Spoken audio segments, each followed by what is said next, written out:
What's up, everybody? Welcome back from that Thanksgiving break. 101 MMA Clinic is here again, this time with UFC Fight Night Wonderboy versus Holland. So if you're not ready, it's time to get ready. Let's go. Are you ready? I'm ready. Are you ready? I'm ready. Are you ready? I'm ready. I'm ready. Let's go. Cheers, brother. I'm embarrassed even to raise my cup. Oh, shit. What you got there? Just the, just the, still sick. Okay, yeah. Yeah, welcome back from the dead. You had it pretty bad over the weekend, yeah?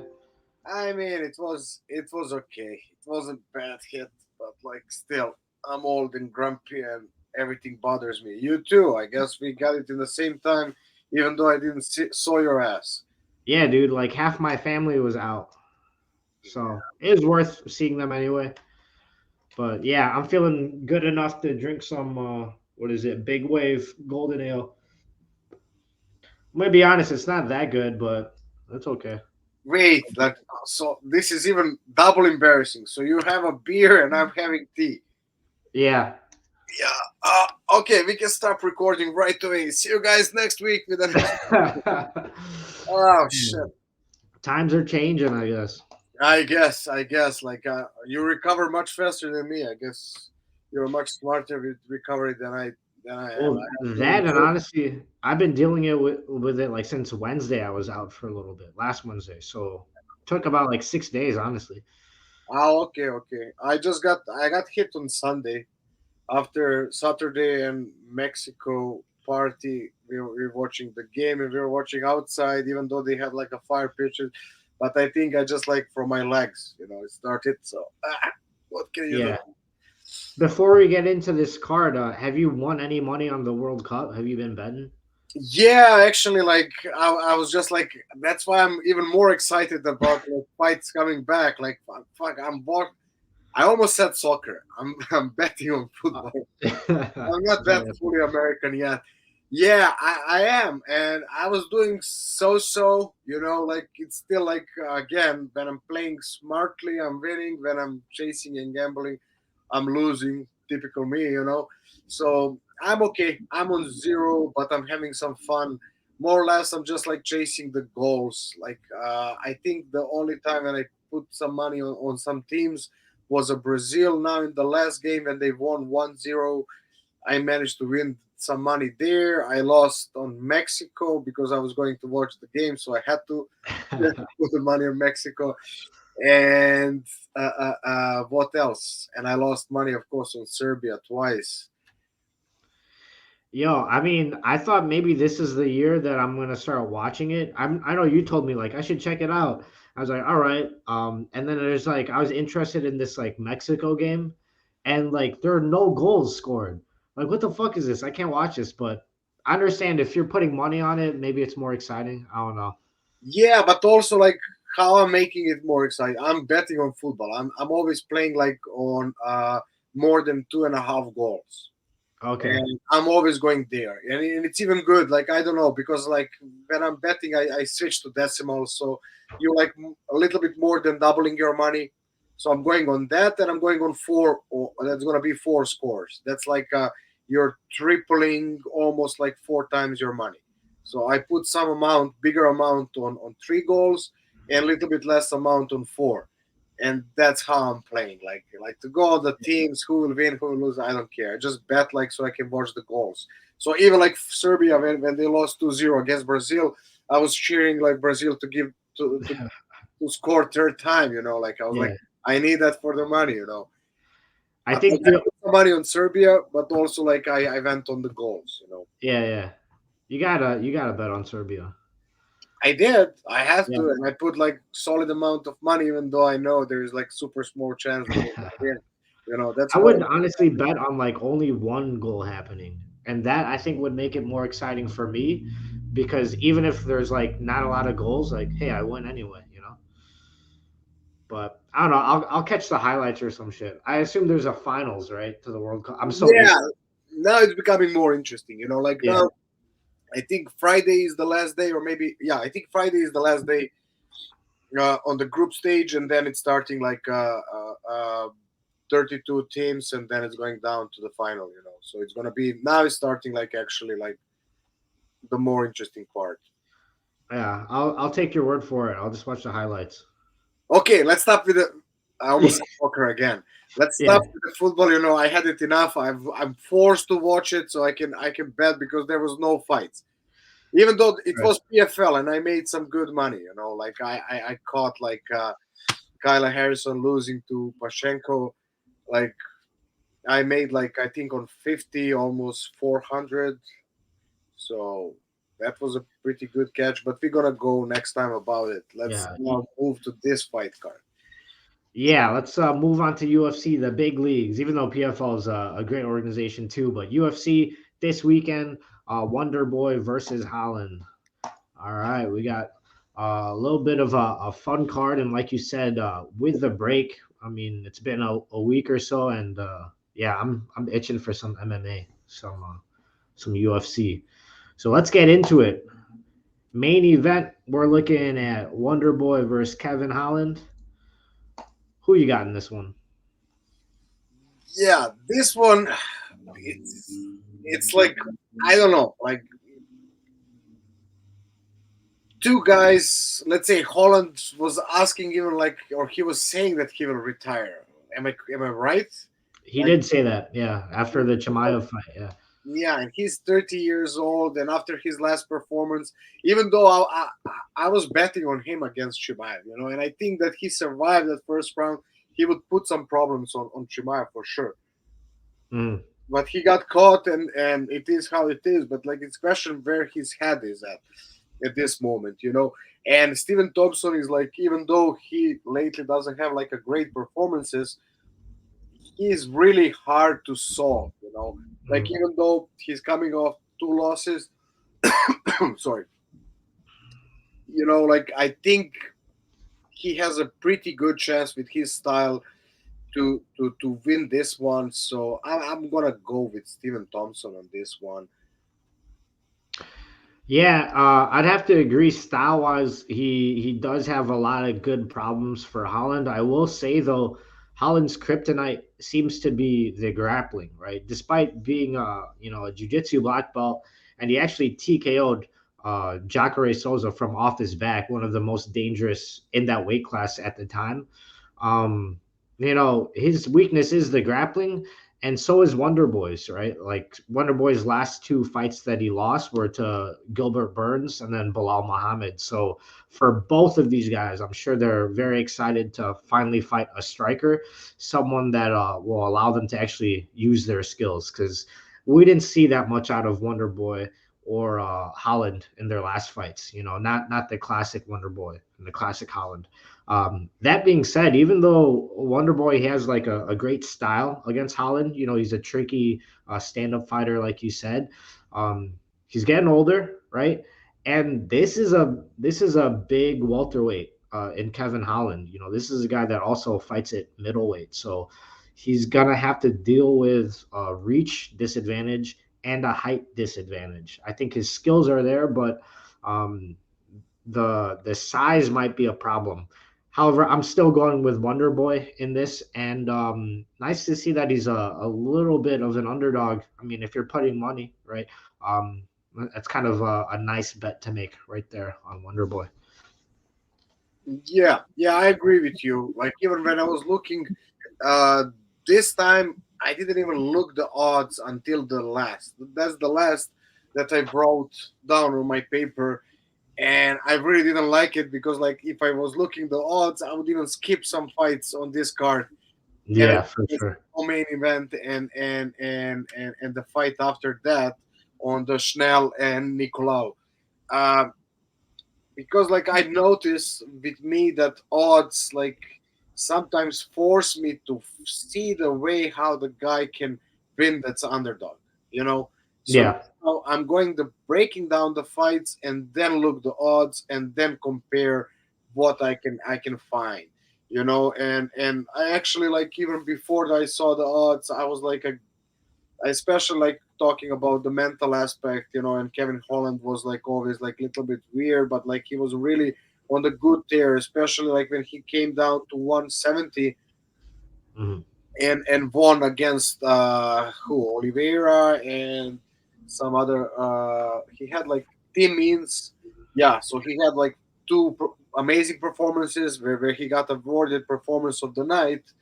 So and then in the last fight, okay, against Chimaev, it was a catch weight and everything, and it was like a last minute switch. But like I cannot understand it already when he's like 30 years old, coming to his prime, to have that mindset, and Mhm. somebody who is like almost 40, like Steven Thompson, still not thinking about pulling back. And so that's why I'm thinking like that Steven Thompson, especially after two losses, even we think like, and you said the same, that fades away. I think that's his chance to get another W before he puts his gloves and retire. Do you think this is his last fight, win or lose? I don't think so. I don't think so. We will see. Like depends. Like uh, I think he still have like I think he didn't get too much damage through his career, Hmm. especially how his body feel, how his mind. But I didn't hear anything like I heard from Holland that he's already tired from it. So that's why I'm surprised. That's almost one decade of difference in the age, and I think he still have a wish to fight. Yeah, it's weird. Like 39, usually you see people start to slow down, or maybe like they take damage more, or like not as well. But I don't see that out of Thompson. Like he still looks quick, still looks like light on his feet, and he hasn't won in his last two, but he did take a lot of damage, and I think his chin is still there for that reason. Yeah, I agree. I agree. Let's go to the next one. Who we got? All right, right here we got Brian Barberina and Rafael dos Anjos. All right, so a Talking little bit bigger of a difference right here, Yeah, talking about the guy who doesn't slow down. right? Another guy, like, and that's why. And he had some crazy wars, and he's still like moving from. He even tried go back to the lightweight. Now he's moving again to the welterweight. And you know how I'm usually about the guys who are switching the weights. But like this is like just like switching the weight. He just want to fight. That's Yeah. good for him. And I think this is like a perfect fight for him. Like Brian.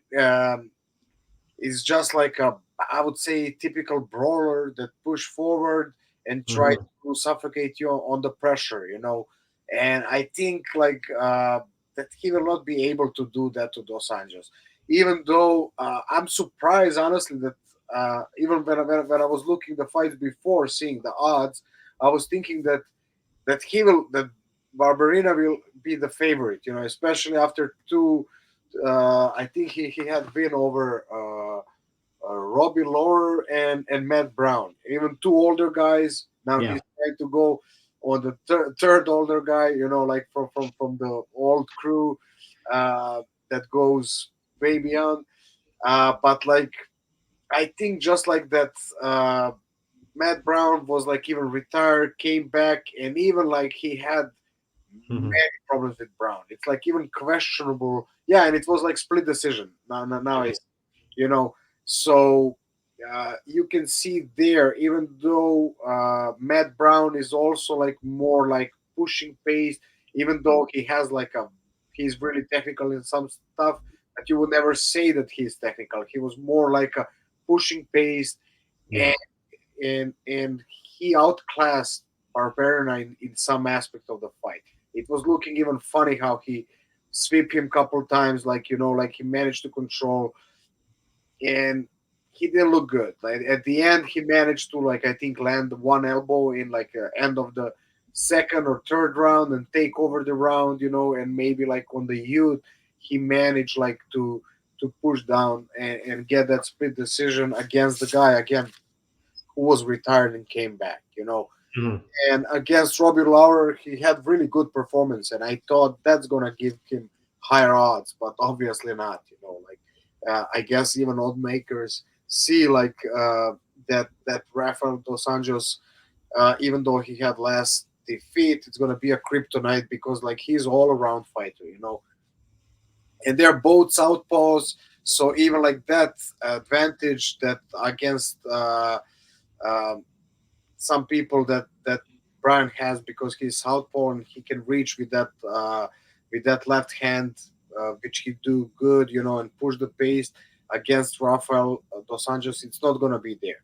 Plus, Rafael can switch the stance. He's gonna use the kicks. He's gonna use the takedowns, and I think this. I mean, this should be like easy victory for him. But when I see the odds, I just I cannot put my money on dos Anjos. You know.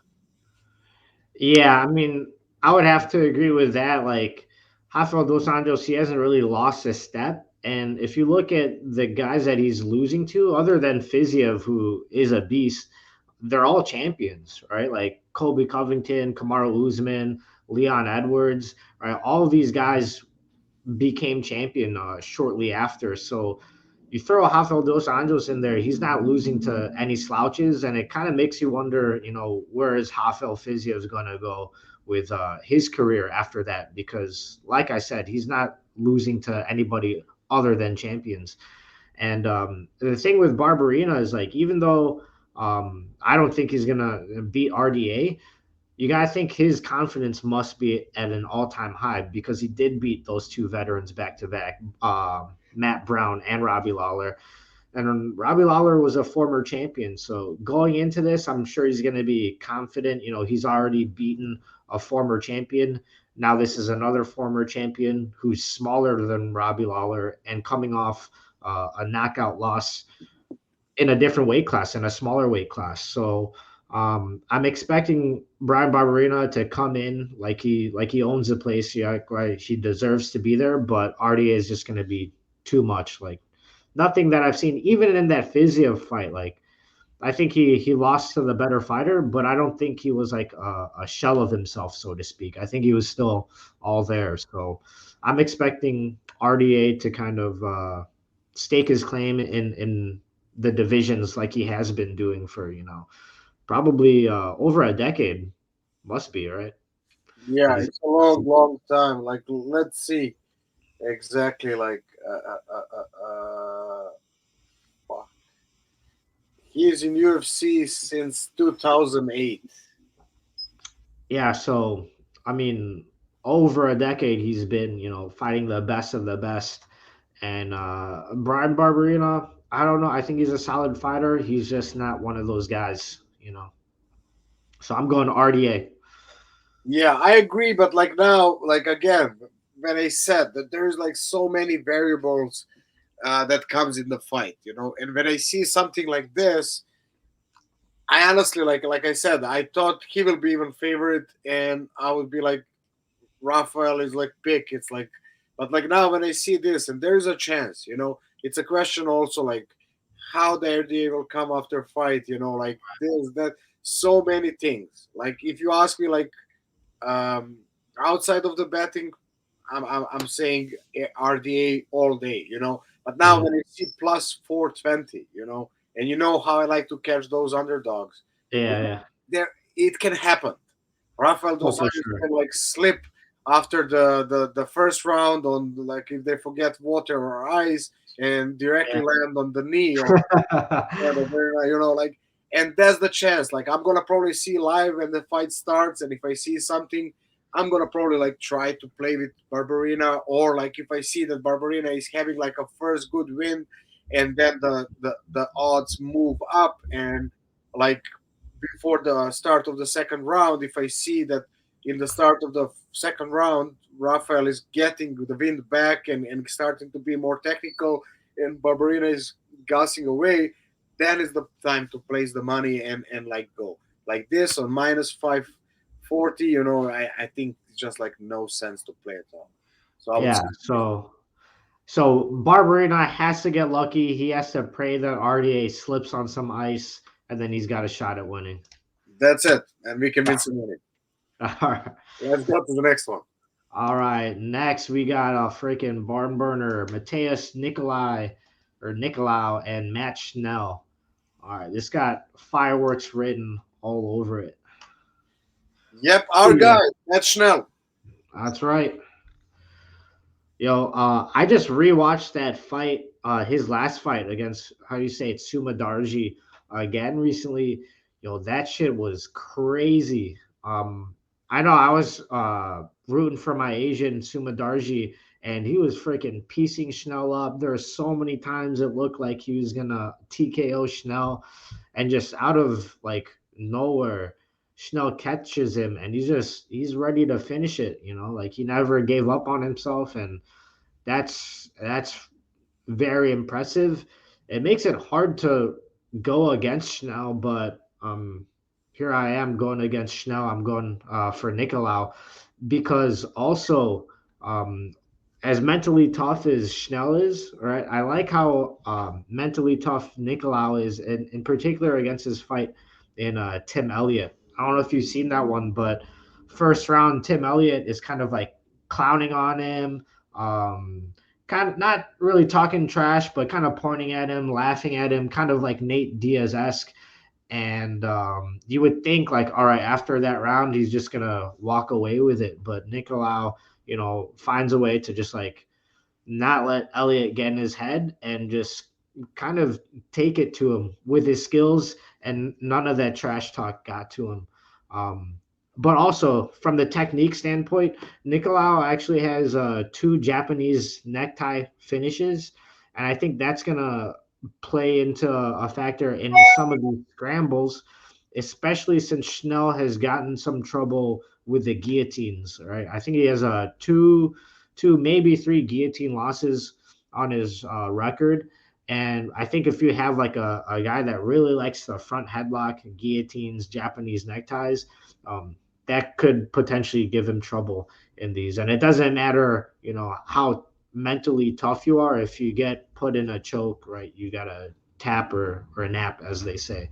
So I think Nicolau has the skills not only to hurt Schnell on the feet because Schnell's there to be hit. We've seen that, but also finish him in any of these scrambles with a front headlock. How do you see it going? Yeah, yeah, you did perfect breakdown. Like honestly, like I'm not surprised, but again, I am a little bit surprised that this is like this heavy favorite he is with minus 380. Like even though he has the all skill set in this world, and I think he's dark horse in this category. Um, but like again, like we said, Schnell is really like he's one of the toughest guys out there, and Mhm. he can find a way to win the fight.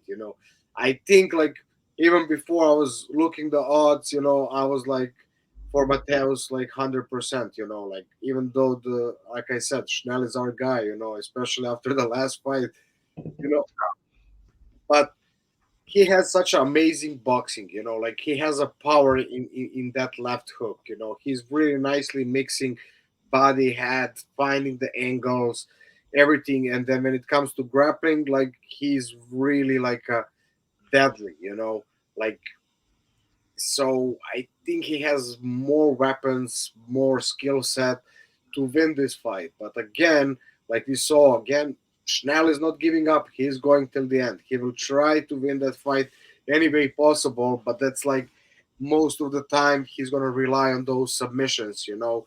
and he's beaten up completely. Like that's his MO, and that's also where openings are going to create, especially if he gets hurt, if he tries to go for submission. That's something, again, that Mateus can use against him, So I see Mateus winning this fight, but like again, minus 310 or whatever it is. Yeah. Is it 310 or 320? 380. Yeah, even worse. Yeah, I wouldn't do this one. I would go. I didn't check what was the odds, but that this fight will be done in before the end of the 3 rounds. So minus 2.5 round. I would go with that for this one because I think this is gonna be mayhem, and it's not gonna we're not gonna see end of this match. Yeah, I think that's a solid bet right there because they do go for the finish. It doesn't matter if it's round one or three. They're in it to get a finish on the feet and on the ground. So it's an exciting fight, and I think it's a very promising fight for the flyweight division, especially when you have like the two champions right now fighting for a fourth time. It's nice to see some well-rounded, promising young fighters like come up in the flyweight division.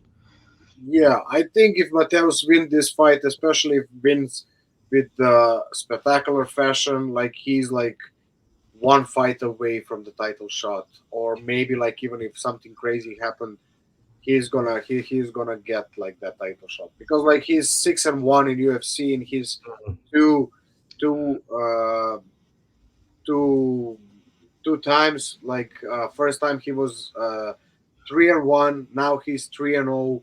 You know, just like I think he didn't have any finish, or maybe he had a finish in his first fight. Mhm. No, he's basically since he came back like split decision, uh, unanimous decision. Like he needs a finish, like to put his name out there. And I think like against the Schnell and his style, this is his best opportunity, like to do so. So I can see this fight and in less, maybe even than 2 rounds. Yeah, yeah, I think that's a good bet to put money on.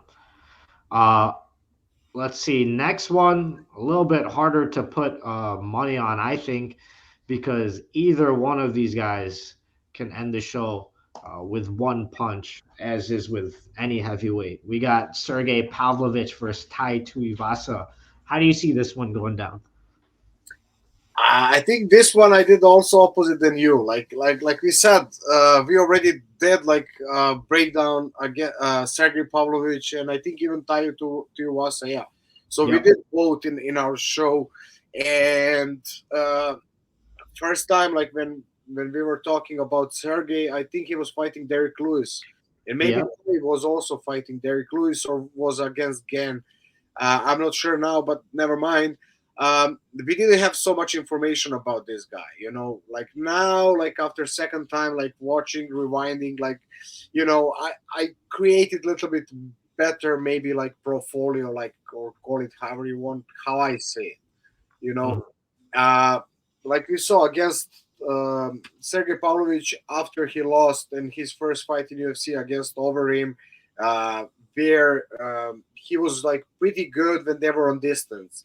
As soon as Overeem closed that distance, start throwing the knees, start pushing him to the cage, and then when he put him down to the ground and finish with ground and pound very nicely.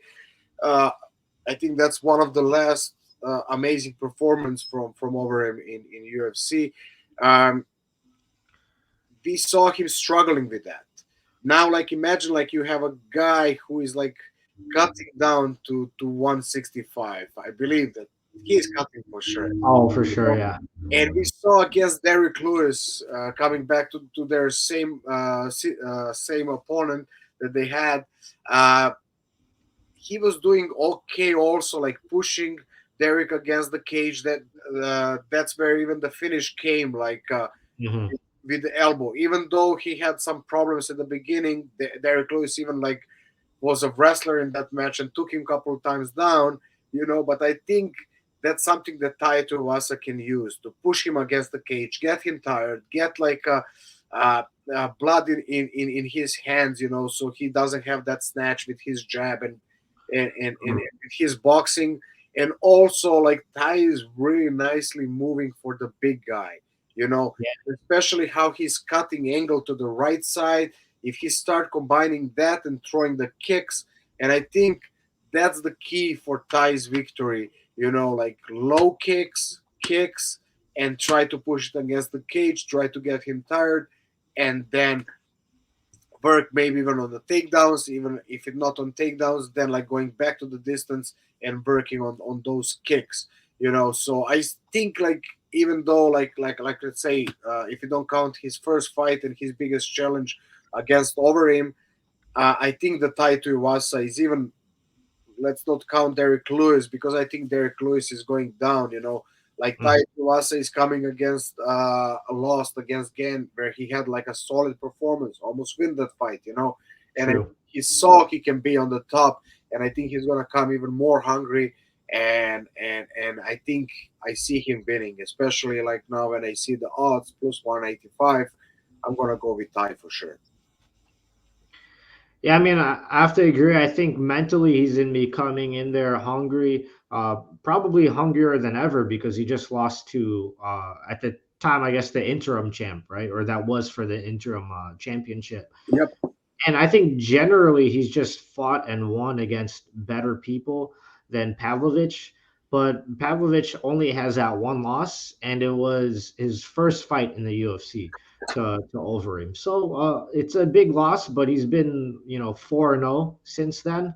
So I think he's riding a bit more of a momentum. And a crazy stat for him is 100% of his wins are by or no 100% of his finishes of his KOs are in the first round, Mhm. right? So if he KOs you, it's going to be early. If you get outside of that, he could still win, but maybe you have a better shot. And again, it's Tai Tuivasa, who's been in more of these big, like, headline fights. Maybe he's more willing to stretch out the fight and make it go long, and he's got the experience to do that. But the reason I'm going with Pavlovich, like more than like skill and momentum, which I think he has that, and especially at heavyweight, anyone can knock each other out. It's that Tai Tuivasa got knocked out 3 months ago. You know, that's a very fast turnaround to be coming out of a knockout loss. It's not uncommon for boxers if they suffer a knockout loss to take 12 months off. That's pretty common. So that's not how we do it here in MMA, but still 3 months that's fast. And maybe if he was more apt to go for a takedown and wrestle him, maybe he's got more of a chance. But I don't think he's going to try to wrestle him that much, Pavlovich. So I'm going with Pavlovich, even though I think maybe if they had like more extended time to prepare for this, I like Tai Tuivasa's chances, just not against a big power puncher. Not this weekend. Yeah, I completely agree with you, and that's something that I miss. That like that fight was so recently, even though I said now and that we did it like so we started like a couple months ago. Mhm. So that's something that I completely it was completely under my radar. Yeah, but like I agree with you 100%. Just don't forget this. He's Samoan.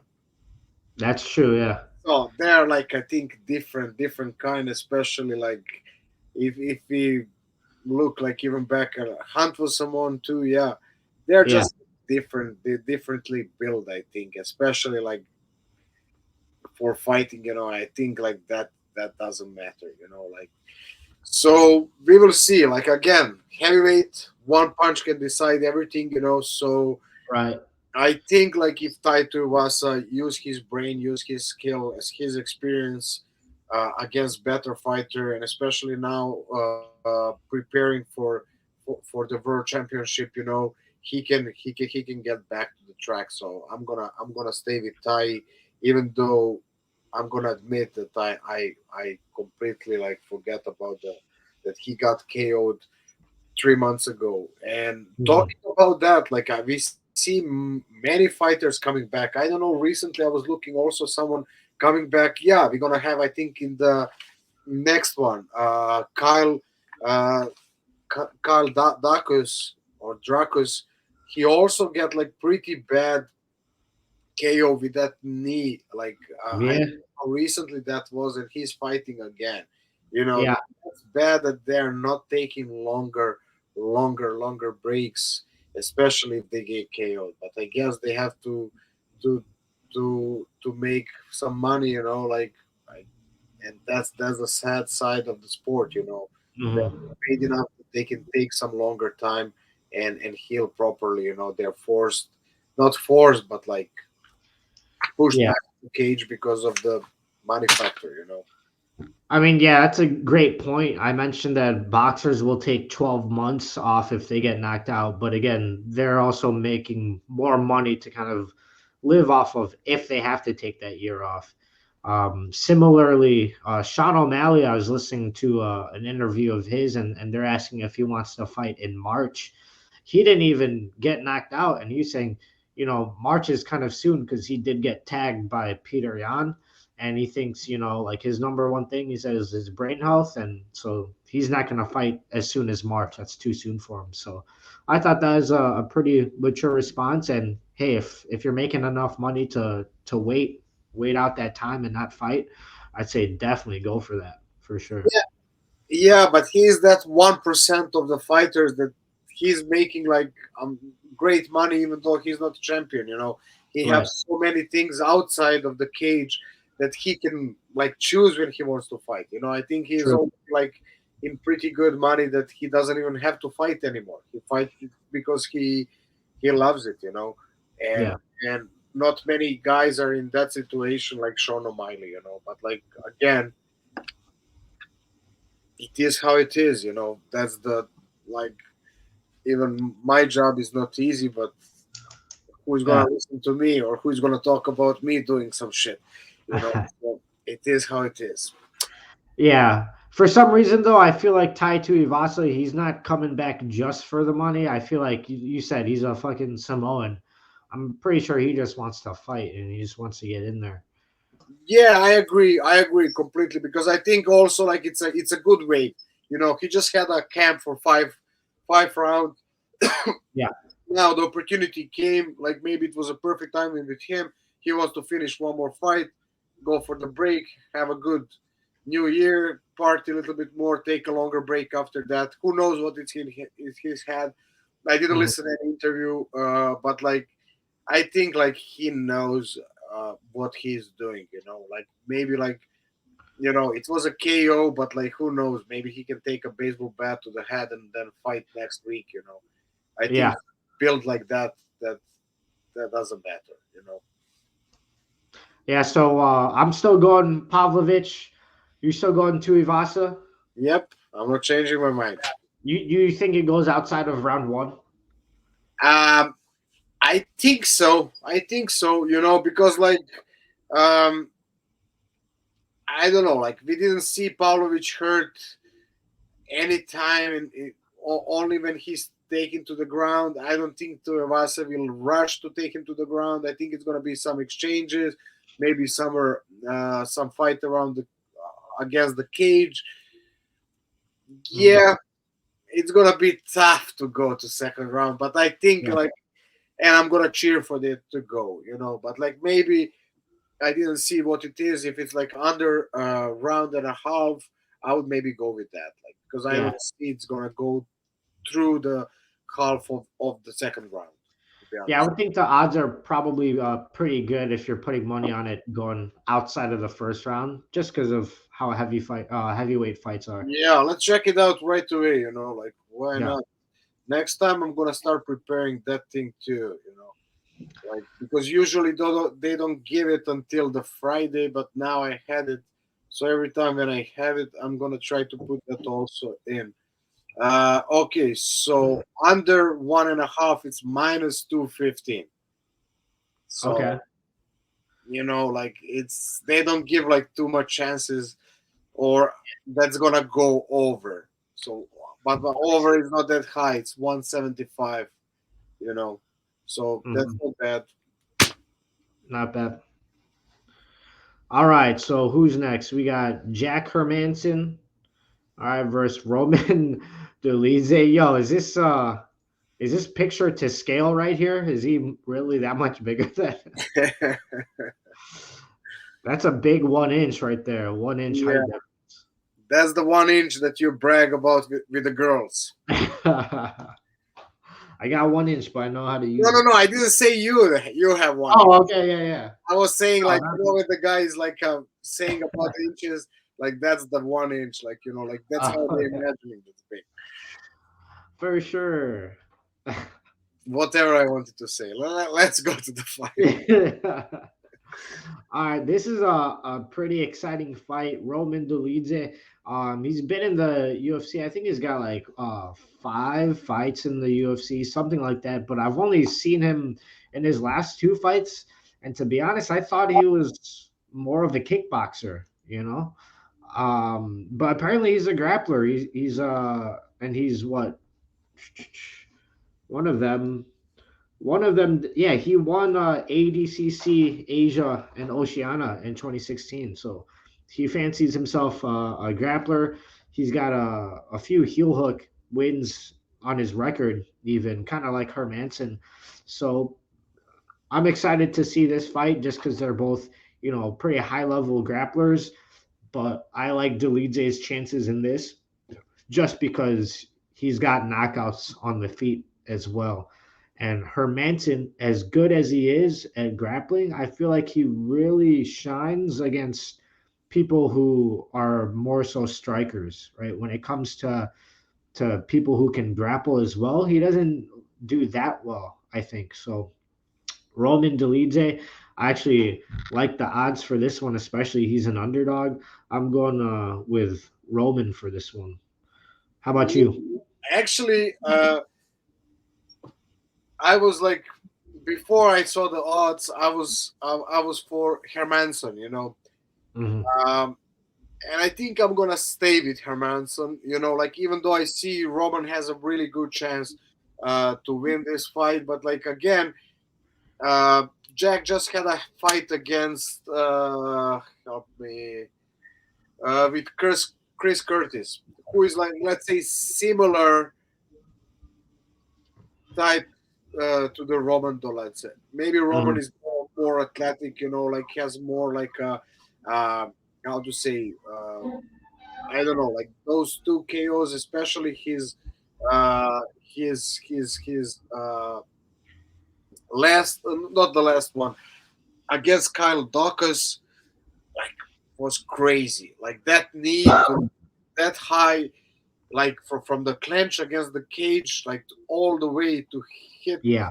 with the knee, and that's crazy. Like that's something like he has that special X factor, like with Mhm. that. Like even like I think his first or second fight in UFC, where he like, and I think it's even like it's saying that's like a KO by a high kick. It was actually knee. He threw the high kick and hit the guy with the knee, and that's Yeah. crazy. Like that's crazy how flexibility in the hips and power in that knee he has.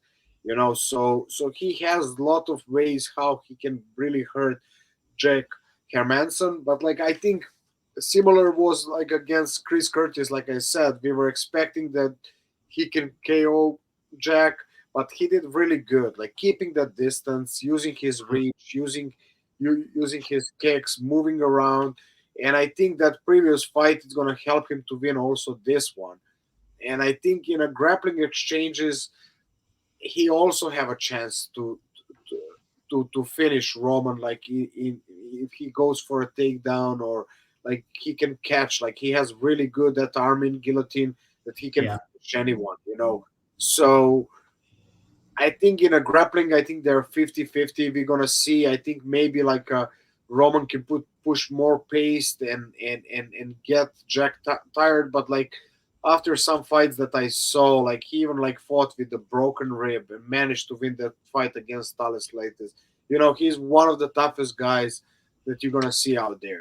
So and I think he has much more experience. True. So that the odds are a little bit different. I would be 100% with Jack Hermanson. Like this, you know how I like the underdogs.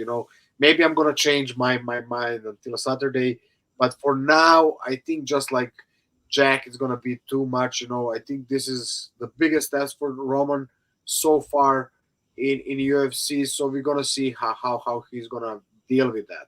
Because like Jack is a veteran of UFC, and I think one of the, let's call him even gatekeeper in 185. Yeah. That is true. He's, I guess, a veteran at this point. He's been, in the game for that long in the UFC, fighting a lot of the greatest guys. But it this would be him breaking a streak that's been going since 2019 now, and I mean the win loss record. So he has yet to have two in a row since 2019, and let's see if he could break that pattern, get two in a row against Roman Dolidze. So. I think Roman, he's not going to be too surprised with his grappling. I do agree. Hermanson has a really nice that guillotine. Actually, like you and Half showed that not too long ago. Um, with like I don't know, it's not like an arm in guillotine, but it is an arm in guillotine. Um, I just call it the Serbian guillotine. But anyways, and he caught it against like really good grapplers. GM3 and who was the other guy? It was after And GM3. yeah, he even caught Branch, who is like a black belt. Yep. Yeah. Yep, So yep. two good grapplers he can catch, but I think at this point in his career, that he's got a good guillotine, he's got tricky submissions. So Roman Dolidze is not going to be too surprised, and he's a submission grappler as well. So I think Roman Dolidze just has more ways to win, and his record kind of shows it. He's got a lot of subs, a lot of knockouts, especially lately. So I'm sticking with Roman Dolidze, but I think it's going to be a full-on MMA fight where you see all of the arts, which is going to be exciting to watch. Yeah, yeah, I agree with you. Now, like I said, as we more we talking, and especially with the odds, like last time I went against Jack, I was thinking that Chris Curtis can catch him, but he had a perfect game plan, like executed exactly like what I was like thinking. If he's going to win, he's going to win like that. I was just Mhm. hoping that he's going to catch him, but like Chris Curtis like did that really bad match. Like he even like at the end, I was even annoyed by him and his behavior. How he didn't manage to find it, and then like even like complaining or whatever it was. I forgot now. Uh, Right. but like maybe like a Roman, like I said, athletic guy, he can find that, especially if he can threaten him, and it's gonna be a lot of clinching against the cage. So I Mhm. see the opportunity. I saw the odds. I see double opportunity. So maybe I'm gonna change my mind. But for now, just to counter to you, I'm gonna go with it. I like it. Makes it interesting for sure. Yep. All right. So on to the next one. We got Eric Anders versus Kyle Dawkins. This is a another bit of a quick-ish turnaround. I guess 5 months, but still, from a knockout loss, Kyle Dawkins is making his way back against Eric Anders. This is the first time I'm seeing the odds. I wouldn't have been surprised if it was split right down the middle. This is a coin flip to me, but who do you got in this one? Yeah. This is like I said when I was making this and writing, like I saw Kyle Dawkins win, but like again, I didn't include that factor that he got KO'd few months before, Mhm. And now when I see the odds and I see that he's like not heavy favorite, but like pretty good favorite, um, I'm gonna still, I don't know, like I'm gonna go. And I think I went on the later. We're gonna see. Like I played your picks and I play mine. Uh, I switched to Eric. Even though if I'm right, they're both like uh, they're both southpaws. I'm not sure, and that's like what Eric usually can use again to throw his power and everything that he has that KO power in his left hand. That's not gonna work for him. And also like his takedown defense is not that good. He's really good, like how to say, on the first reaction he's late, but always he managed, like, because he's really powerful guy, to like somehow create a scramble and even sometimes end up on top.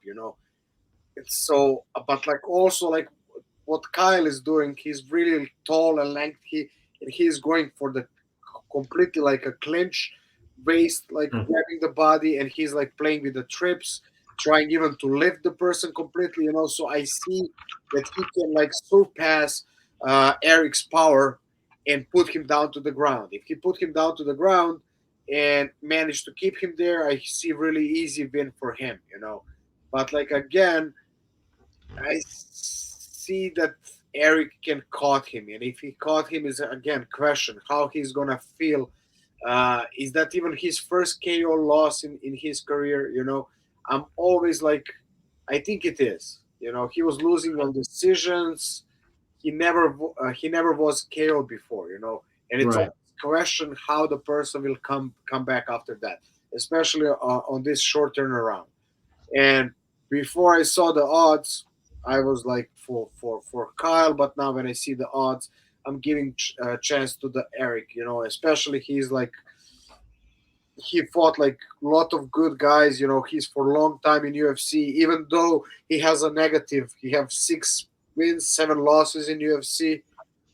And interestingly enough, Kyle also has like a two wins, 3 losses. So they're both guys with a negative score in UFC, and one no contest each has. You know, so that's like an interesting fact. But like I said, when I saw the odds, I switch, and I'm gonna go with Eric Anders for this one. You know, it's a interesting stat about their records, and they're both a little negative in their record. So whoever wins this is just gonna break even. And I don't know, maybe they feel like their backs against the wall. They're fighting for their position in the UFC. I will say I'm leaning towards Dacus. They're similar positions in terms of record, but I agree Anders has been around a bit longer. He's fought more guys and generally better guys as well. But you know, part of me still remembers like Dacus coming into the UFC. I remember there being some hype about him because they call him like the Darce Knight. You know, he's got a bunch of fucking victories by Darce. And so I was kind of excited to see that. Can he pull it off in the UFC? Is he going to be that guy?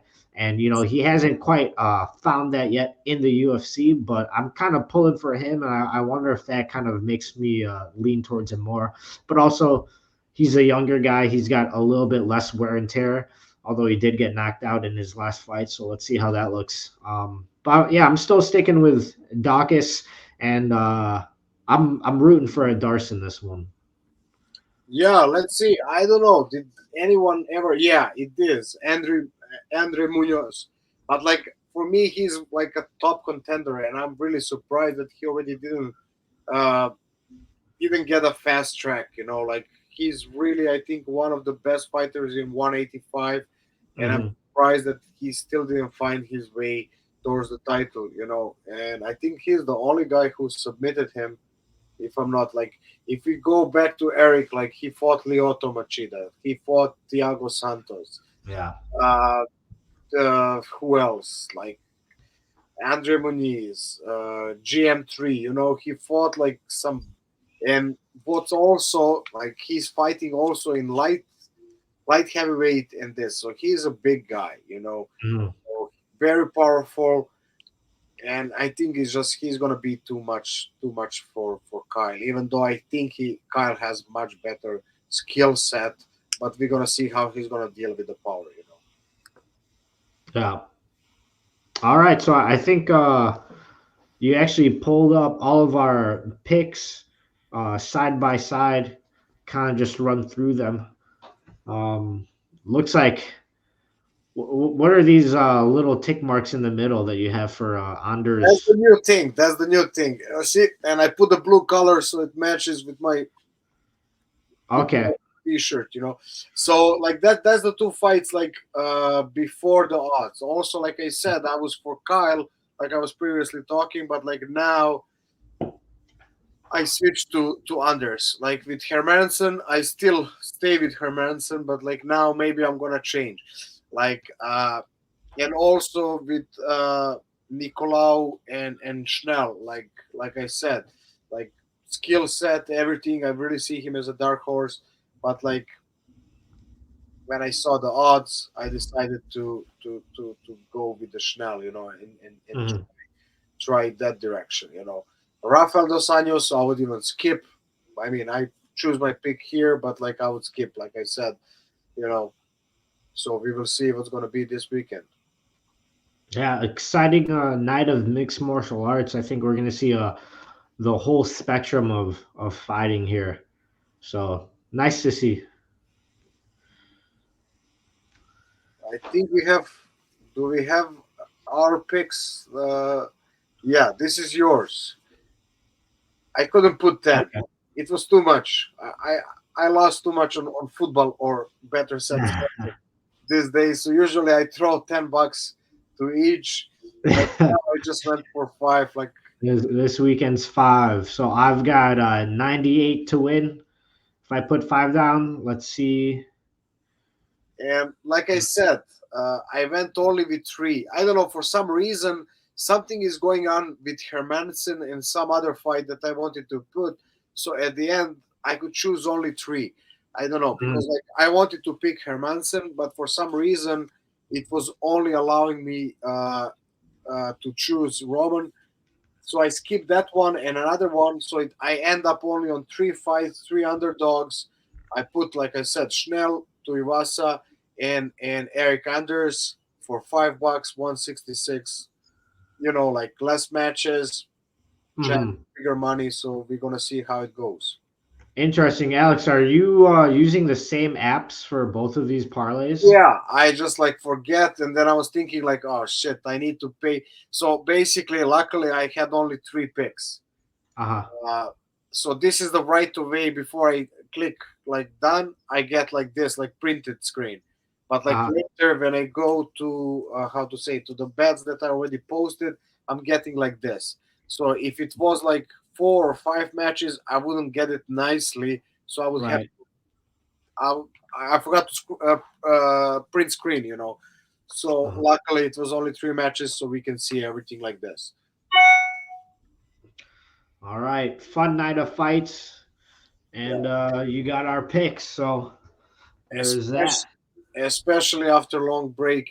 I cannot wait, and it's really like it's interesting fight card. I think one of the best fight nights of this year, to be honest. Like, Yeah, I'd agree, and a little break from football or soccer. We get some good old fights.